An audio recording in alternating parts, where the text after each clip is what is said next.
Praise the Lord. प्रभु की स्तुति करते हैं, प्रभु की महिमा हो। प्रभु का धन्यवाद करते हैं। एक बार फिर से प्रभु ने हम सबको इकट्ठा होने के लिए मौका दिया। हम प्रभु की स्तुति करते हैं, धन्यवाद करते हैं परमेश्वर पिता का कि उसने हमें जिंदों की ज़मीन पर रखा।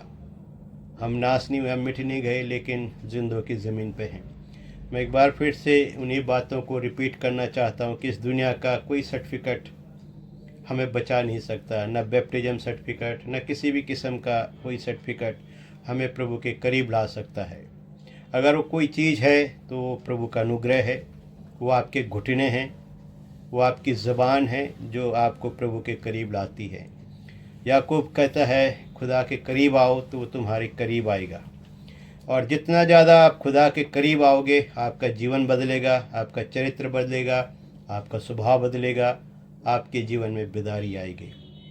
जितना दूर रहेंगे शैतान उतना ही आपके साथ कत्लेआम करेगा, उतना ही आपको डिस्ट्रॉय करेगा। दुनिया को देखोगे तो डूबोगे, प्रभु को देखोगे तो गोते लगाकर बाहर आ जाओगे, पानी पे चल पड़ोगे, तूफान का सामना कर पड़ोगे, हर चीज़ को आप रोक लोगे।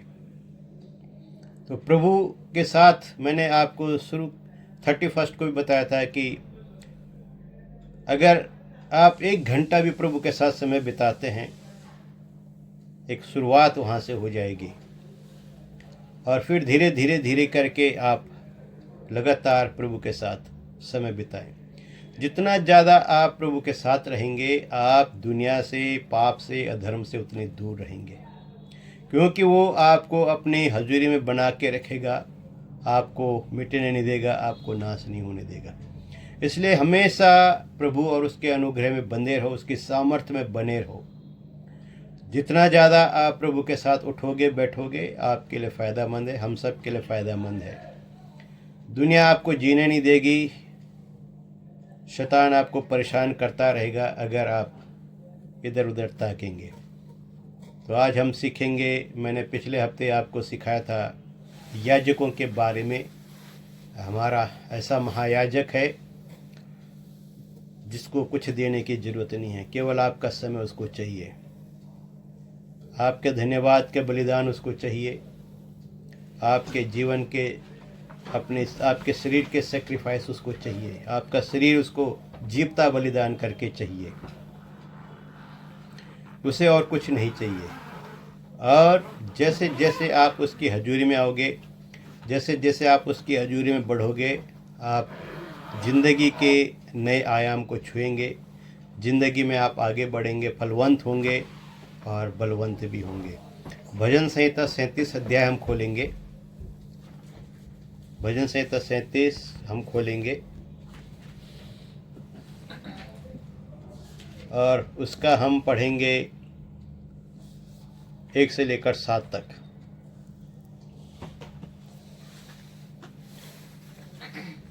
कुकर्मियों के कारण मत फोड़, हाँ। कुटिल काम करने वालों के विषय में ढा ना कर, क्योंकि वे घास के समान झट कट जाएंगे और हरी घास के समान मुरझा जाएंगे। यहोवा पर भरोसा रख और भला कर, देश में बसा रहे और सच्चाई में मन लगाए रहे। यहोवा को अपने सुख का मोल जान और वह तेरे मनोरथों को पूरा करेगा।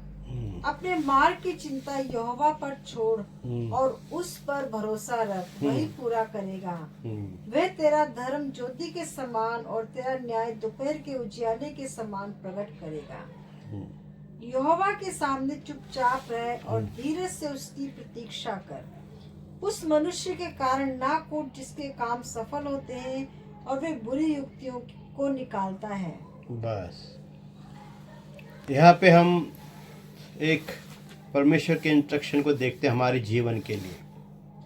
जब हम इस दुनिया में जीते हैं, इस दुनिया के अंदर रहते हैं, इस अंधकार की दुनिया में, तो अंधकार की दुनिया में आपने कभी किसी धर्मी को पनपते हुए नहीं देखा होगा कि वो बहुत अमीर हो गया, अरबोपति खरबोपति हो गया, उसके पास गाड़ी बंगला ये चीज़ें आ गई। आपने देखा होगा कि वो दुखों में, तकलीफ़ों में, मुसीबतों में अपना जीवन बिताता है, बहुत बुरे हालातों से होकर वो गुजरता है, तकलीफ़ों से होकर गुजरता है। कभी रोटी का सहारा नहीं, कभी कुछ नहीं, कभी कुछ नहीं। अगर आप इसी का 25 वचन पढ़ेंगे तो और गहराई से हम उन चीज़ों को समझ जाएंगे।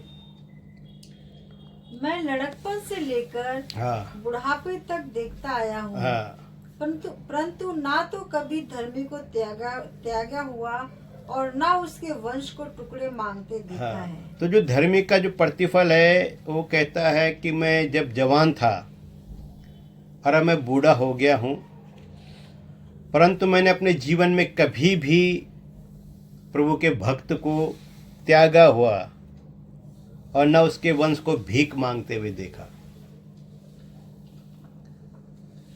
वो कहता है कि प्रभु के जो भरोसा रखते हैं प्रभु पे, जो धर्मी लोग हैं, उनका जीवन कठिन तो होता है, तकलीफ़ों से भरा होता है, मुसीबतों से भरा होता है, लेकिन उनके जो वंशज हैं, न तो धर्मी कभी कटोरा लेके भागता है और न कभी वो किसी से मांगता है और न उसके बच्चे कभी टुकड़े मांगेंगे।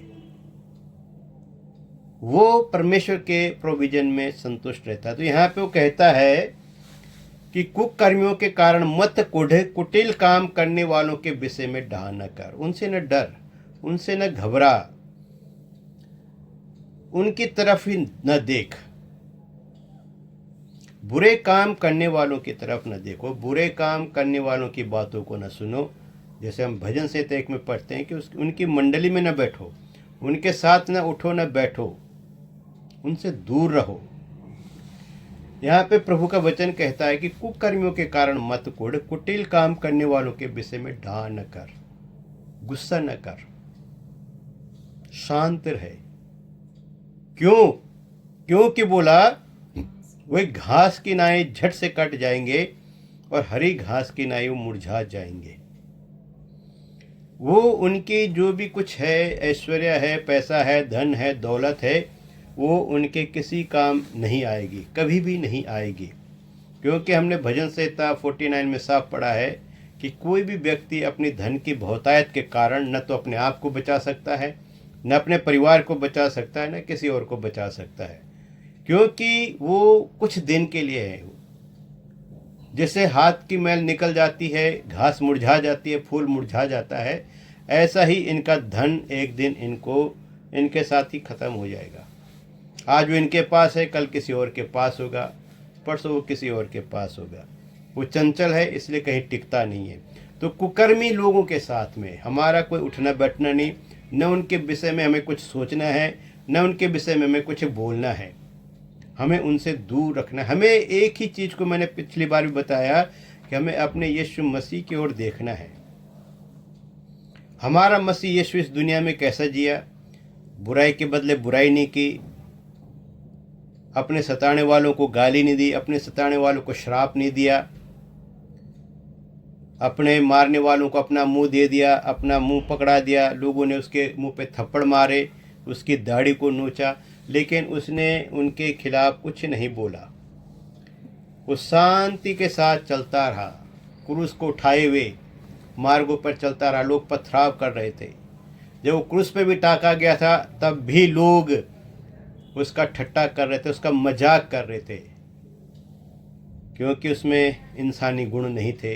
इसलिए वो कहता है पिता इन्हें माफ़ कर। हमारे अंदर वो गुण होने चाहिए। एक भक्त जो भक्त है उसके अंदर ये गुण होने चाहिए। अगर हमारे अंदर ये गुण नहीं है तो फिर हमारी भक्ति व्यर्थ है। क्योंकि हमने याकूब 1:26 में क्या पढ़ा पिछली बार कि जो व्यक्ति अपनी ज़बान पे लगाम नहीं लगा सकता उसकी भक्ति भी व्यर्थ है। अगर हमारी ज़बान हमारी कंट्रोल में नहीं है, लगाम में नहीं है, और हम आए बाय कुछ भी बक देते हैं, कुछ भी निकाल देते हैं मुंह से गंद बंद, तो हमारी भक्ति जो है वो व्यर्थ है, वो है ही नहीं कुछ। इसलिए वो कहता है कि हम न तो उनके समान हो, न उनकी बातों से हम चिढ़ें, न उनकी बातों में हम अप्रिशिएट करें। वो जो करते हैं करने दो। आपको अपना निशाना, अपना टारगेट रखना, यानी कि आपको प्रभु की ओर देखते हुए चलना है। तीसरी बात वो कहता है कि इन सब की बातों को छोड़ सिर्फ यहोवा पर भरोसा रख, कहीं और नहीं देखना। यहोवा पर भरोसा रख और भला कर, बुरा मत कर। यहोवा पे भरोसा रख, परमेश्वर पे भरोसा रख और भलाई करता जा। है ना, जैसे हम बचपन से भी सुनते आए, भलाई कर और कुएं में डाल या दरिया में डाल, मतलब उसके बदले में रिपे करने की न सोचो कि मुझे इसका बदला मिलेगा। प्रभु यीशु मसीह ने कहा किसी को तू धार दे तो वापस पाने की इच्छा न कर, भलाई कर तो उसके प्रति मुझे भला मिलेगा उसकी इच्छा न रख, है ना। वो अपेक्षा न रख कि मैंने आज भला किया किसी का तो कल ये मेरे साथ भलाई करेगा या कोई और मेरे साथ भलाई करेगा। कुछ भी देने से उसको वापस पाने की इच्छा न रखो। तो यहाँ वो कहता है कि यहोवा पर भरोसा रखो, प्रभु पे भरोसा रखो, चाहे जो मर्जी सिचुएशन है, प्रभु पे भरोसा रखो और भला करते रहो।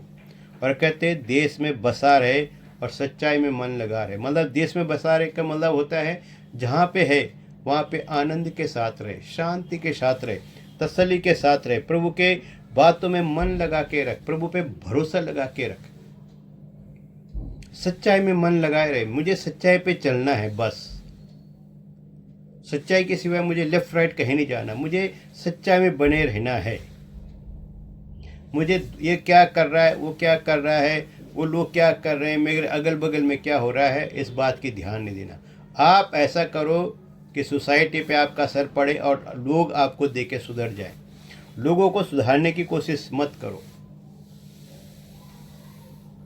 वो आपको देख के सुधर जाते हैं, क्योंकि आप उनको उपदेश दोगे तो कीचड़ में पत्थर फेंकने से कीचड़ अपने ही मुंह पे आता है। इसलिए दुष्टों के साथ वाद विवाद करके, उनके साथ बहसबाजी करके हम अपनी ज़बान न खराब करें, अपना समय न खराब करें, कीचड़ में पत्थर न मारें। गंदगी में पत्थर मारने से छींटे पड़ी जाते हैं, है ना। जब हम देखते हैं कि सड़कों पे पानी भरा होता है, जब गाड़ी उसके ऊपर से जाती तो सब भीगी जाते हैं, तो इसलिए उसको कोई फ़ायदा नहीं है। बुराई में मन लगाने की ज़रूरत नहीं, सच्चाई में मन लगा के रखना है। दुष्ट क्या कर रहे हैं, लोग क्या कर रहे हैं, उनके साथ क्या हो रहा है, उसको छोड़ के प्रभु पे भरोसा रखो, प्रभु की बातों में मन लगाओ, भलाई में मन लगाओ, प्रभु की सच्चाई पे मन लगाओ, सच्चाई के ऊपर चलो। ये सच्चाई आपको कभी डिगने नहीं देगी। जब हम सच्चाई पे चलेंगे हम उसका प्रतिफल पाएंगे, इस दुनिया में भी और यहाँ से जाने के बाद भी। इसलिए परमेश्वर ने अपना कलाम हमें दिया, अपना वचन हमें दिया है ना। ये वचन हमें इसलिए दिया है कि हम इसके अनुसार चलें, इसको अपने जीवन में लागू करें तो इसका प्रतिफल हमें मिलेगा। लोग बहुत कुछ बोलते हैं, बहुत कुछ बोलते हैं, मैं इस कान से सुनता और इधर से निकाल देता हूँ। मैंने लोगों के साथ वाद विवाद करना, प्रतिवाद करना, बहसबाजी करना, उनको जवाब देना छोड़ दिया, बहुत पहले छोड़ दिया, है ना। कोई बहस करता है तो मैं बोलता हूँ भाई आप जीते हम हारे, एंजॉय करो, आप जीते हो जाओ। मुझे पता है कि बहसबाजी करके आज के टाइम पे कुछ मिलता नहीं है, कोई फ़ायदा हुआ नहीं, आज तक नहीं हुआ। दुनिया के अंदर लाखों करोड़ों डिबेट हो गई है और बहुत सारे डिबेट करने वाले लोग हैं, कभी ये जीतता है, कभी वो जीतता है, कभी दूसरा जीतता है, पर आज तक न तो डिबेट करने वालों में कोई खास प्रभाव पड़ा और न सुनने वालों से, डिबेट को सुनने वालों में कोई खास प्रभाव पड़ा। मैंने देखा उसका निगेटिव ही हुआ, जो कुछ भी हुआ निगेटिव एस्पेक्ट ही आया है, गलत ही प्रभाव पड़ा है। तो अच्छा है कि वाद विवाद से दूर रहो, सच्चाई में मन लगा रहो, यहोवा की बातों पर, यहोवा में मन लगा के रखो, उसकी सच्चाई पर मन लगाओ, यीशु की ओर ताकते रहो, यीशु को जीने की कोशिश करो, उसके स्वभाव को में जीने की कोशिश करो, उसके स्वभाव को अपनाने की कोशिश करो, उसके स्वभाव में बढ़ने की कोशिश करो, है ना। बहुत सी बातें हैं जो हमें विचलित कर सकती हैं, लेकिन हम बहसबाजी न करें, हम लोगों के साथ मिसबिहेव न करें, हम प्रभु के साथ बने रहें, उसकी बातों में बने रहें, उसके कार्य में हम बने रहें। और जितना ज़्यादा हम प्रभु के कार्य में बने रहेंगे, उसकी बातों में बने रहेंगे, हम उतना ही एडवांस जाएंगे। यहाँ वो साफ कहता है कि यहोवा पर भरोसा रख, भला कर, देश में बसा रहे, जहाँ है जो काम कर रहा है उसमें मन लगा के रख और सच्चाई में मन लगा के रख। और आगे कहता है यहोवा को अपने सुख का मूल जान। ये सबसे इम्पोर्टेंट बात है इस वचन में, आप इस पे मैंने आज सुबह भी वचन आपको भेजा था। यहाँ लिखा है, यहोवा को अपने सुख का मूल जान और वो तेरे मनोरथों को पूरा करेगा। यानी तेरी ख्वाहिशों को, तेरी इच्छाओं को, जो दिल की इच्छाएं हैं, जो दबी पड़ी हैं, जो कई सालों से पूरी नहीं हुई है, उनको वो पूरा करेगा। तो ये इच्छाएं कैसे पूरी होंगी, कैसे प्रभु हमारी मन की मनोरथों को पूरा करेगा, कैसे वो हमारी डिज़ायर को पूरा करेगा, उसके लिए यहाँ पे लिखा है कि यहोवा को अपने सुख का मूल जान। तो हमारा सुख कौन है, हमारे सुख का सोर्स क्या है, वो यहोवा है। तो दुख की तरफ ध्यान न दो। दुख चल रहा है, जो तकलीफें चल रही उन पर ध्यान न दो, पर यहोवा को अपना सुख जानो कि यहोवा मेरा सुख है, मेरा सुख मेरा प्रभु है। अगर आप भजन संहिता 16 को खोलेंगे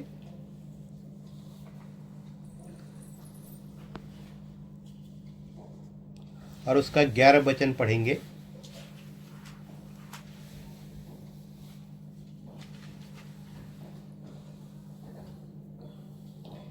तू मुझे जीवन का रास्ता दिखाएगा, तेरे निकट आनंद की भरपूरी है, तेरे दाहिने हाथ में सुख सर्वदा बना रहता है। आमीन आमीन। तेरे दाहिने हाथ में सुख सर्वदा बना रहता है। तो यहाँ पे वो कहता है कि तू मुझे जीवन का रास्ता दिखाएगा और तेरे निकट आनंद की भरपूरी है और तेरे दाहिने हाथ में सुख सर्वदा बना रहता है।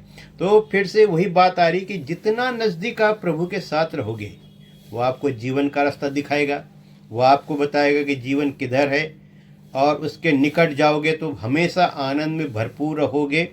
और जब आप उसके आनंद से भरपूर रहोगे तो लिखा है कि तेरे दाहिने हाथ सुख सर्वदा रहता है। तो सुख कहाँ है? यहोवा के दाहिने हाथ है। और यहोवा के दाहिने हाथ कौन है? यीशु मसीह बैठा हुआ है। और आप यीशु मसीह के दाहिने हाथ बैठ जाओ। तो लिखा तेरे दाहिने हाथ सुख सर्वदा है। तो आपके सुख का मूल यीशु मसीह है। अगर आपका सुख का मूल धन है, दुनिया है, आपका जॉब है, आपका बिजनेस है, तो फिर आपके लिए मुश्किल बात है। आपका सुख का मूल यहोवा है। कहता है यहोवा को अपना सुख का मूल जान। और वो कहता है तेरे दाहिने हाथ सुख सर्वदा बना रहता है। सुख यानी यीशु मसीह। तो हमारी शांति, हमारा आनंद, हमारी धार्मिकता, हमारा सब कुछ यीशु मसीह है।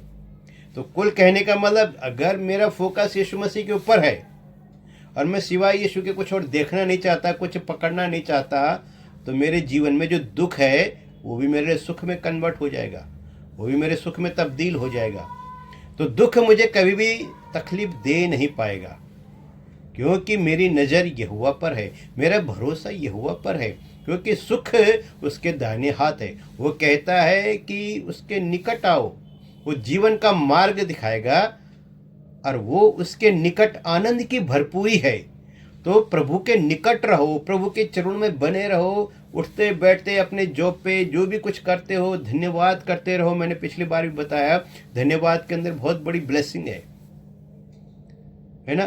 तो वो आनंद आपके अंदर बना रहेगा और वो प्रभु का आनंद आप में पूरा होगा। और तब जो कुछ आप मांगोगे प्रभु आपके लिए वो कर देगा, और तब वो सब कुछ आपको मिल जाएगा जिसके लिए आप प्रयत्न कर रहे हो। तो सुख सर्वदा कहाँ है? दाहिने हाथ में है यहोवा के। तो दाहिने हाथ कौन बैठा हुआ है? हमारा प्रभु यीशु मसीह बैठा हुआ है। तो फोकस कहाँ करना है? यीशु मसीह के ऊपर। तो सुख आपका वो है।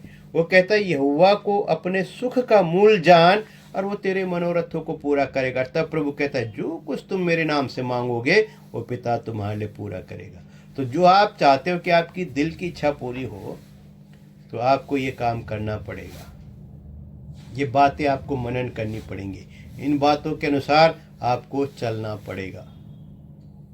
तब जाके आपके जीवन में प्रभु की महिमा आप देख पाओगे, आपके जीवन में उस सुख को देख पाओगे, आपके मनोरथों को पूरा होते हुए देख पाओगे।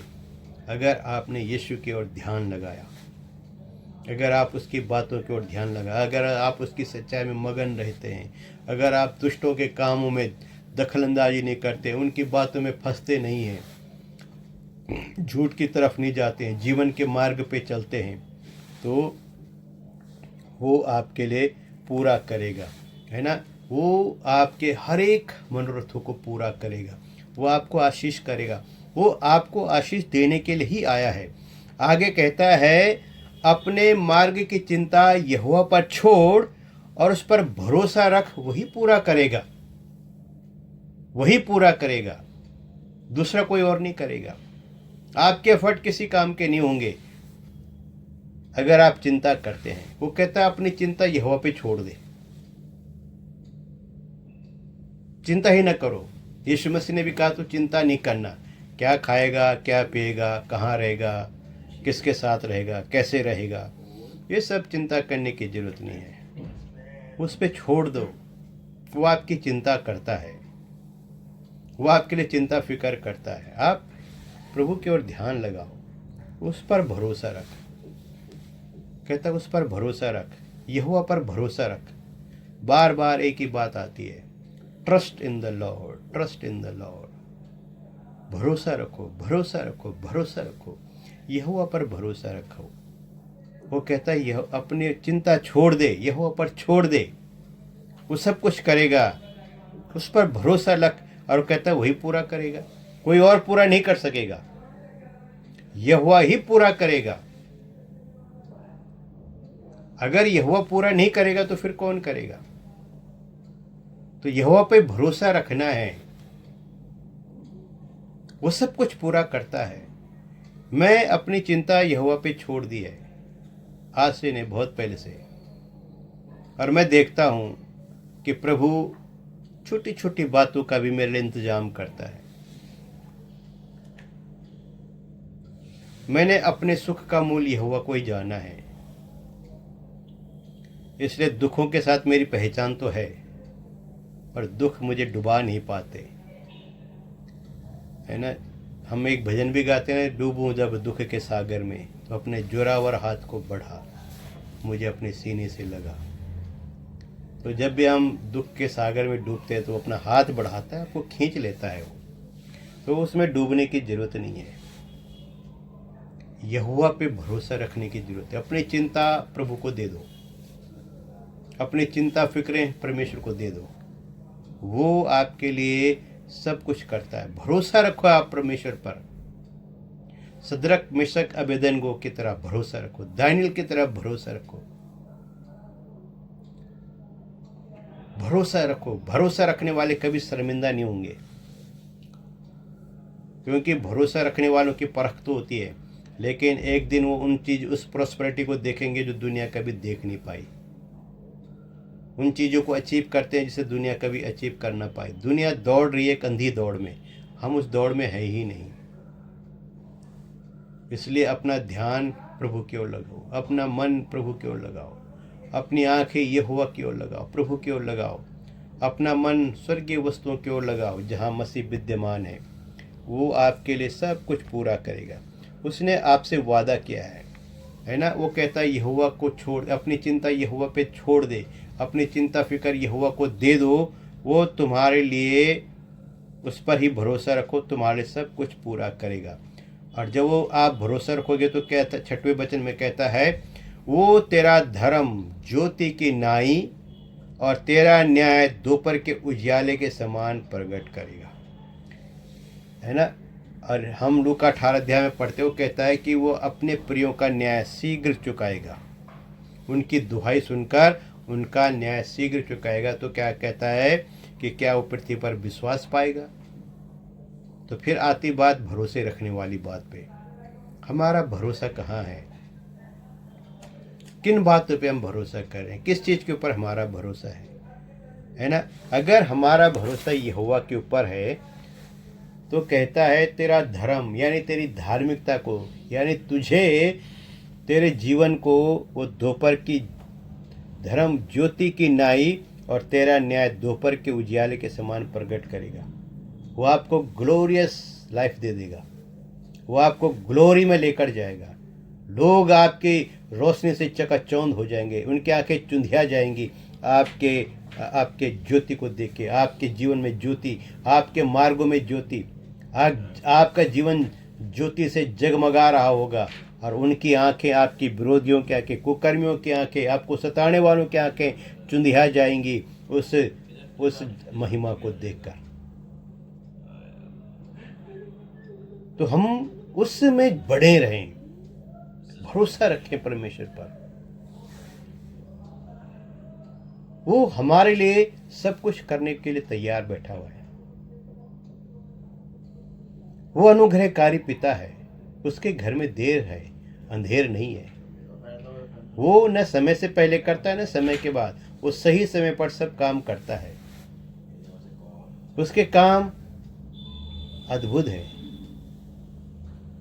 उसकी बातें अद्भुत हैं। आगे कहता है, यहोवा के सामने चुपचाप रहे, धीरज से उस पर भरोसा रखें। इस वचन को पढ़ेंगे 7 को। यहोवा के सामने चुपचाप रहे। हाँ, चुपचाप रहे और धीरज से उसकी प्रतीक्षा कर। हाँ, धीरज से उसकी प्रतीक्षा कर, इंतजार कर। उस मनुष्य के कारण ना कुड़, हाँ, जिसके काम सफल होते हैं। हाँ, और वे बुरी युक्तियों को निकालता है। हाँ, सब जिनके काम सफल होते हैं बुरी युक्तियों के द्वारा ही होते हैं मोस्टली। जब तक आप ईमानदारी से चलोगे तो बस 2 वक्त की रोटी खा पाओगे, पर जब आप बदमाशी करोगे, इधर उधर करोगे, तो आप दब के कमाओगे। पर वो दब के कमाना तबाही को लेकर आता है, और ईमानदार की रोटी आपकी आने वाली पीढ़ियां भी खाएंगी, है ना। अमिताभ बच्चन बोलता था, मेरे पास इतना धन है कि 7 पीढ़ियां खाएंगी। और जब वो कौन बनेगा करोड़पति में आया तो उससे पहले वो दिवालिया हो गया था। अब ना अमिताभ बच्चन के पास इतना धन है कि 7 पीढ़ियां खाएंगी, और न किसी और के पास। धन किसी के पास टिकता नहीं है। तो वो कहता है, यहोवा के सामने चुपचाप रहो, धीरज रखो और धीरज से उसकी प्रतीक्षा करो। अपने समय का प्रतीक्षा करो, आपके उदय होने का प्रतीक्षा करो, आपके सही टाइमिंग की इंतजार करो। और जिस दिन आपका न्याय प्रकट होगा, जिस दिन आपका धर्म प्रकट होगा, तो विरोधी का मुंह सट किया जाएगा, उसका मुंह बंद किया जाएगा, उसकी आंखें चुंधिया जाएंगी आपके महिमा को देखकर। कहता है, न कुढ़ उनसे कुढ़ने की जरूरत नहीं है, वो खत्म हो जाएंगे। वो बुरी युक्तियां निकालते हैं, उनसे जलने की जरूरत नहीं, उनकी तरक्की को देखकर जलने की जरूरत नहीं, क्योंकि जो आप तरक्की पाने वाले हो वो हमेशा रहेगी। उनकी तरक्की टेम्पररी है, कुछ दिन की है, आपकी तरक्की फॉरएवर है। आगे पढ़ेंगे 8 को। क्रोध से परे रहे और जलजलाहट को छोड़ दे।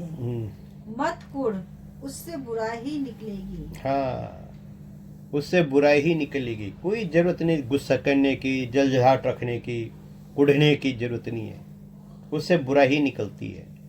इसलिए मैं आपको कहता हूँ, टीवी सीरियल को देखना, टीवी पे न्यूज़ देखना बंद करो।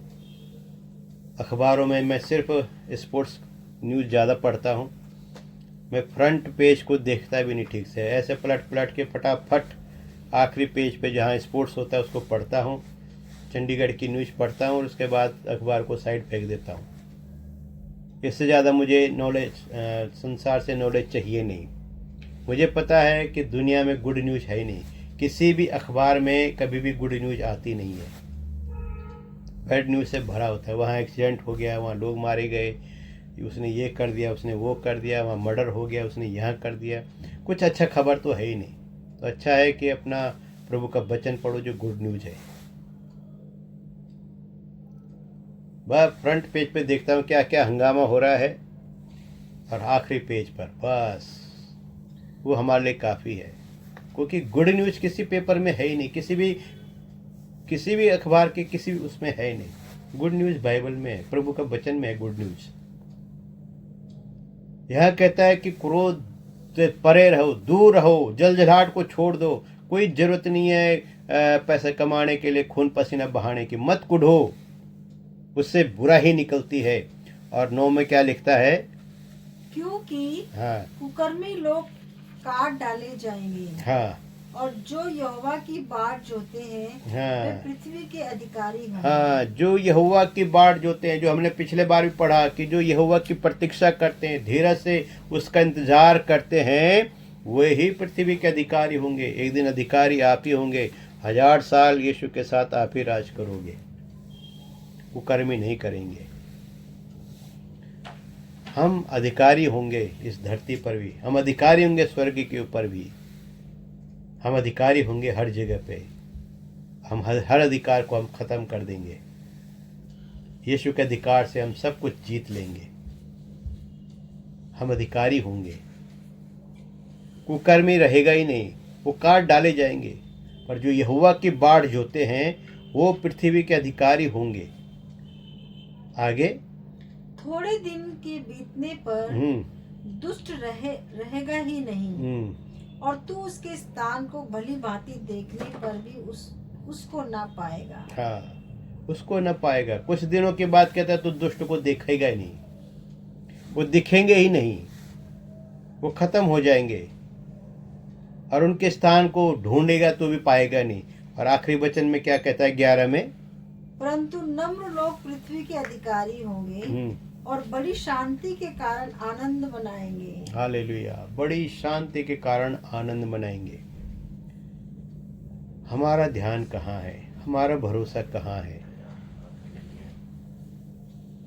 हम इन बातों पे विचार करें, इन बातों को देखें, समझें यहोवा हमसे क्या चाहता है, यहोवा की इच्छा क्या है हमारे लिए।